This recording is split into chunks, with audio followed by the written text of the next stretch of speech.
सिंध जी एक मक़बूल तरीन फ़नकारा जंहिंजो नालो फौज़िया सूमरो आहे। दोस्तों, फौज़िया सूमरे जे ज़िंदगीअ जे बारे में मुकमल डिटेल ऐं डॉक्यूमेंट्री तव्हांजे लाइ खणी आया आहियूं हिकु नायाब वाक़े जे सूरत में, जेको तव्हां ॿुधी ऐं ॾिसी तमामु घणो तव्हांखे मज़ो ईंदो।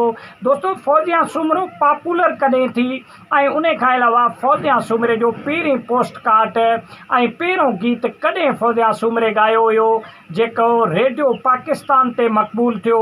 ऐं उन खां अलावा फौज़िया सूमरे शादी कॾहिं कई ऐं ॿार फौज़िया सूमरे खे घणा आहिनि ऐं कहिड़नि कहिड़नि शाइरनि जा गीत ॻाया फौज़िया सूमरे। दोस्तों, फौज़िया सूमरे तमामु घणी स्ट्रगल कई पंहिंजे दौर में ऐं फौज़िया सूमरो हिकु ग़रीब ख़ानदान सां तालुक़ु रखे पई। दोस्तों, फौज़िया सूमरो उन टाइम में नंढनि वॾनि फंक्शननि में, शादीअ जे फंक्शननि सूमरे तमामु घणी स्ट्रगल कई। 7 खां 8 साल फौज़िया सूमरे शादियुनि में वञी ॻायो नंढनि वॾनि में, लेकिन फौज़िया सूमरो पॉपुलर न पई थिए, का बि सॉन्ग उन जी वायरल न पई थिए। हालांकि फौज़िया सूमरे जो आवाज़ु तमामु दर्दनाक ऐं बहितरीन आवाज़ हुयो।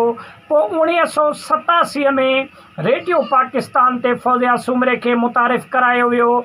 उते जॾहिं 2 गीत फौज़िया सूमरे ॻाया, उन खां पोइ फौज़िया सूमरे जी क़िस्मत जागी ऐं उन खां पोइ जेके किस्टूं कंपनियुनि वारा आहिनि, पोइ फौज़िया सूमरे खे ॻोल्हण स्टार्ट कयूं ऐं फौज़िया सूमरे जी पुछा करे ऐं वञी उते पुॻा।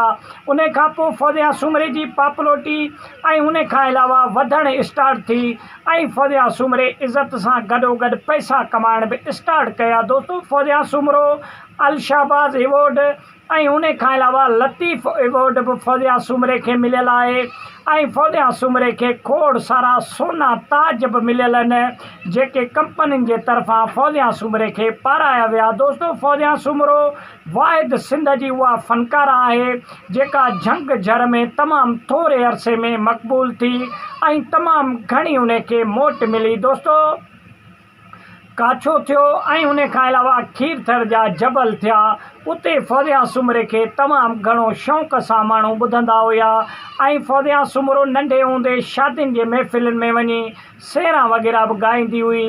जॾहिं रेडियो पाकिस्तान 1987 में 2 कलाम जॾहिं रेडियो पाकिस्तान ते ॻाया फौज़िया सूमरे, उन खां पोइ तमामु घणी मक़बूल थी। जॾहिं उहे गीत नशिर थिया पूरे पाकिस्तान में, माण्हुनि जॾहिं ॿुधणु स्टार्ट कयो त पोइ माण्हुनि खे ख़बर पई त फौज़िया सूमरो बि सिंध जी हिकु फ़नकार आहे। दोस्तों, उन खां पोइ फौज़िया सूमरे ॾुख बि ॾाढा ॾिठा पंहिंजी ज़िंदगीअ में, लेकिन उरूज जी ज़िंदगी बि फौज़िया सूमरे पंहिंजे ज़िंदगीअ में ॾिठी। त वॾी महिरबानी, मिलंदासीं के नेक्स्ट वीडियो में।